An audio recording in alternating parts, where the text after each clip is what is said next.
Hey guys, Zom Fox here, and today it is time to do the third UFL 2024 College Draft review or recap, and today we're going to be doing the Arlington Renegades. Now, the Arlington Renegades were a weird team. Essentially, through the first 6 games of the season, they had a lot of very close, tightly contested games, but kind of blew it in the end. Then the final 4 weeks of the season, they were one of the best teams in the league, going 3-1, with their only loss being to a team that would go to the championship game. So the Renegades are a weird team. There's question marks on whether or not their head coach is going to return or if their QB is going to return. But they had a lot of talent overall, but a lot of issues on defense and O-line. So they had a lot of work that needed to be done. So again, we still have 5 more draft recaps coming out after this one, so make sure you subscribe to the channel with the bell on so you'll be notified as soon as I upload those, as naturally later today we'll have the defenders come out as well. So without further ado, let's get started with the first round pick and the third overall pick in John Plumlee, quarterback out of UCF. This one is a clear Luis Perez potential replacement pick. Yes, he currently is on the Steelers. He was with both Ole Miss and UCF. UCF, he had a couple good stints there, all in all. I mean, it's one of those where it's like, this is a QB pick that I just feel a lot of people agree is one of those where it is in a we don't know for sure if Luis Perez is coming back kind of pick. Because picking a QB first round when you have a guy who is unarguably a top 2 QB in the league seems wild unless you don't fully believe he's going to return. Now, John Plumlee, he was the 2 seasons he was at UCF. Statistically, he had some really solid numbers overall, over 60 completion percentage, 15-ish TDs to 8 interceptions. Could be better, but not terrible, and he is a dual threat kind of guy. Did have a season in his first year with Ole Miss where he ran for 1,000 yards. Then he was able to run for over 500 both previous years in UCF. And overall, when you look at QB's taken, this is not a bad one.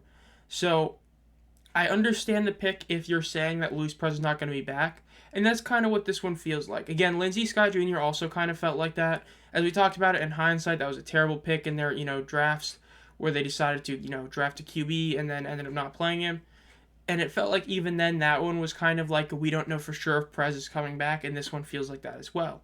Now, if he does come back, this pick ends up being still good if he ends up being in the NFL for this year, and then, in 2026 he can come to the UFL. But overall, I actually think this is an okay pick. I think it's a solid one. You're getting a replacement. I think it would have been better served to draft a QB later in the draft, but you still got a guy that you clearly did want if you drafted him this early. So it is what it is. Now, their second round pick, they picked Griffin McDowell, an offensive tackle out of Chattanooga. Solid pick. Look, the O-line for the Renegades was not that great. Luis Perez was able to do what Case Cookus and T. Will weren't able to do, which is play around his poor O-line.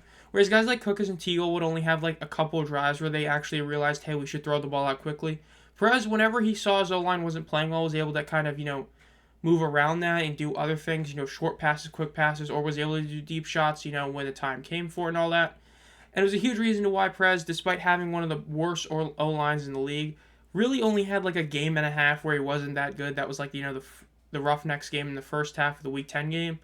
But as for Griffin McDowell, this is a guy who was at, Chattanooga and Florida. He played in a bunch of games. Overall, is a solid player and is currently on the Kansas City Chiefs.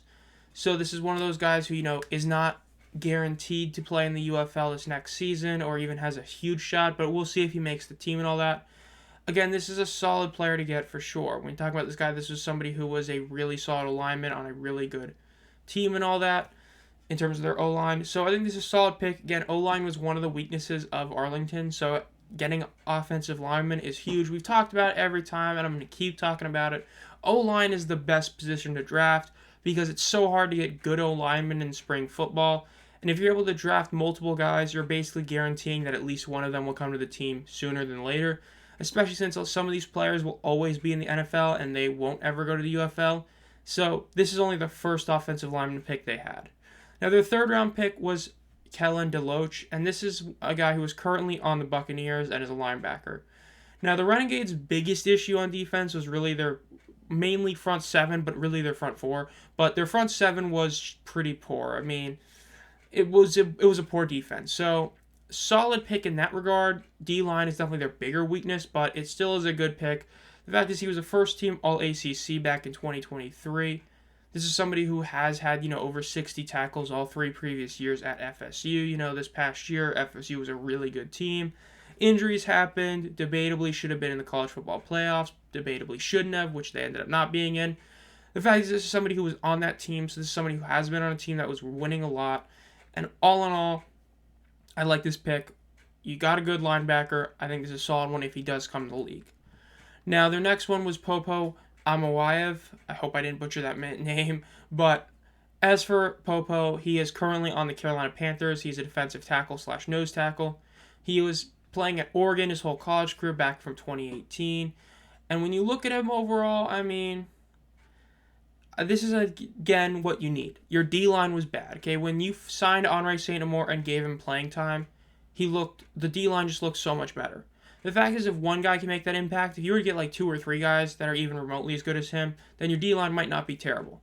So when you look at him, I mean, Popo this last season in college had 3 sacks. He had 3 TFLs, 18 tackles as a nose tackle, DT. So I like this pick. If he does come to the league, he's going to help you out. Major weakness, and this is a guy that can fill that. Good pick. Now, their next pick in the 5th round was Amari Gaynor, currently on the Raiders, linebacker out of UNC. He also played at FSU before 2023's last year in college football. He was with UNC. Now, in terms of what he did statistically, he didn't do much despite being a linebacker, only 27 tackles, but he had 6 TFLs and 2.5 sacks, which is really solid. So, again, you're picking another linebacker. As we talk about, double dipping is a must in these drafts. For the most part, you have to double dip because you need to guarantee you'll get at least one of these guys sooner than later. If you draft one guy at a position, the odds of him actually playing in the UFL, if he's currently on an NFL roster, are not high, especially at first year he gets drafted, which would be 2025 naturally when he would play. So if you're able to draft 2 guys, the odds of at least one of them being out of football in the NFL and having to go to the UFL are huge. So it's what you do. So double dipping at linebacker, solid. Definitely a solid pick for that regard. Now, their next pick was Bo Richter, called running back on the post, but they corrected it on their overall one. He is a linebacker out of Air Force, and he is currently on the Minnesota Vikings.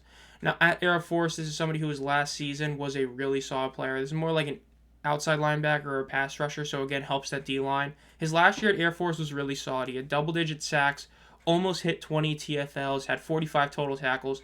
This is somebody who, if he does go to the UFL, will be really solid there. This is somebody who definitely has that potential to be a really, really good pass rusher.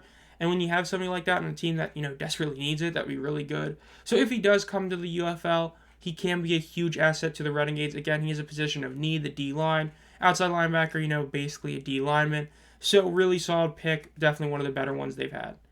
And then we have Taki Taimani, again, hope I didn't butcher that name. And again, another guy currently on the Vikings. If you draft multiple D linemen from the same NFL roster, the odds of them both making the roster, like the 53-man roster, are slim. So, hey, not a bad decision. And yes, so what he did out of Oregon and Washington, the 2 places he played, were overall solid. He wasn't, a statistical dominator, but again, he had 20 tackles his last year at Oregon, had 1.5 TFLs, did not record any sack in college, but still, another D lineman currently on an NFL team. And again, it's a D lineman where it's from the Vikings. You just talked about one with Bo Richter. If one of them gets released and not picked up somewhere, you have a good shot that one of them is going to come to the team. Again, another defensive line pick, a position of need, good selection. Now, their 8th round pick, we have Spencer Rollin, offensive lineman out of UNC. Another UNC player also was at Harvard, so again, another really smart player. He didn't really see any action as a freshman, but overall, when you look at what he did in UNC, he did play a decent amount of games for UNC. And of course, this past season, with Amarion Hampton, they were able to get a really solid ground game going and all that. So, all in all, I think this is a really solid player to get selected again. It's another offensive lineman. Look, the team needs O-linemen, so again, you're double dipping in that O-line now. So you're hoping that one of them ends up coming to the team. So again, a really solid selection here with Rollin. Then we have their second to last pick in Bryson Mays, center out of Southern Miss. Again, another offensive lineman, another, drafting position of need. Really solid selection. Currently, he is on the 49ers. He did appear in 41 games and started 31 games in his 5 seasons at Southern Miss in West Virginia. Now, he was a redshirt senior in 2023. He appeared in 6 games. And overall, they were a really decent running team. The Golden Eagles, averaged 162 yards a game, which was sixth in the conference, so not insane, but not terrible. But really, when you look at him, it's the fact that, again, you have a player who is another offensive lineman, has a good shot of, playing in the UFL at some point because you've drafted now 3 of them. So you're hoping he ends up coming to the league at some point, and if he does, he's going to help you out immensely in that O-line. So a really solid pick, all things considered. Definitely a solid one. Now, their last pick was Drake Stoops, wide receiver out of Oklahoma. Is it really shocking? I mean, they drafted Bob Stoops' kid. Now, first of all, that does bring a lot of hope that Stoops will be returning. He was one of the ones that had the biggest question mark on whether or not he will be back next year. So this selection makes it seem more likely that he will be back next year. Now, as for Stoops, he is currently on the Rams. He was a first-team All-Big 12 in 2023. And he did have a really solid season at last year. He had 962 yards and 84 receptions. He had 10 TDs, all career highs for him in college football. So definitely a solid pick in that regard. Now, of course, this is definitely a pick of, it's Drake Stoops. It's like the Lakers picking Bronny James, right? You picked him because of who he is in relation to somebody on the team, not necessarily because he deserved to be picked in that area. The fact is, this was the 10th round. The odds that Stoops would have been drafted by one of the other teams, I think, is pretty low. It's not a guarantee that he wouldn't be, but, come on. If he made it 10 rounds, he probably wasn't going to be picked, and he would have been able to just sign the Renegades. So, I actually think it's an okay pick. It's just that wide receiver is not your biggest area of concern. The Renegades had a lot of really talented receivers that played really well this year. So, I really don't think receiver was a position of need. So, in that regard, I would have to argue this might be the worst pick they had in the entire draft just for that reason. Again, I think it would be really cool to see him, play for Bob Stoops if he doesn't, make it in the NFL. It's just, again, kind of weird. Is what it is. Now, my draft grade for them is an A-. I think they had a really good draft. Look, I think it's hard to really fault them in anything. Now, why are they not an A or an A+ in that regard? Well, it's honestly because I think they picked a QB too high, and I think because of the Drake Stoops pick, I'm going to be honest. I think they should have focused a bit more on that defense. Again, the defense was really poor this past season. I like how many D linemen they got, but they only got one true linebacker. They didn't get anyone to help shore up the secondary in any regard. And then when you look at their O-line, solid. I think they picked a decent amount of guys there. But I think you could have gotten a QB later in the second or third round, try to get a better offensive lineman or D lineman early in the draft, especially with the third overall pick. It feels like they're once again overvaluing QB when they don't necessarily need a QB. They might need a QB, but they don't need a QB for sure unless, they've heard stuff we haven't heard, which is Luis Perez is going to retire. So it's just one of those where it feels really weird that you decided that, again, the biggest mistake you made heading into the 2024 season was you picked a QB too high, and now you're doing it again. And then again, the Drake Stoops pick, I would have preferred to see another D lineman. I would have preferred to see a linebacker. I would have preferred to see a DB. Again, still a really solid draft. Because again, I don't really think the receiver or QB picks are bad. It's just that, the players aren't bad. It's just that the position isn't what you should have drafted. But even then, it's not really much to, be upset about. They had a lot of needs. They focused on those needs. They did the opposite of the Showboats. The Showboats drafted one center and called it a day. The Showboats had an even worse O-line than the Renegades. The Renegades did far more to work on it. So all in all, Renegades get an A-. Really, really good draft for them. Definitely deserve it. So that'll do it. This has been Zom Fox. If you enjoyed this video, make sure to subscribe and hit the bell to be notified as soon as I upload any videos. Again, we still have 5 more draft recaps coming out. And then, of course, I will have the Supercut version coming out probably near the end-ish of next week, where I'll have all 8 videos slapped together for you to watch. And as always, guys, have a great night.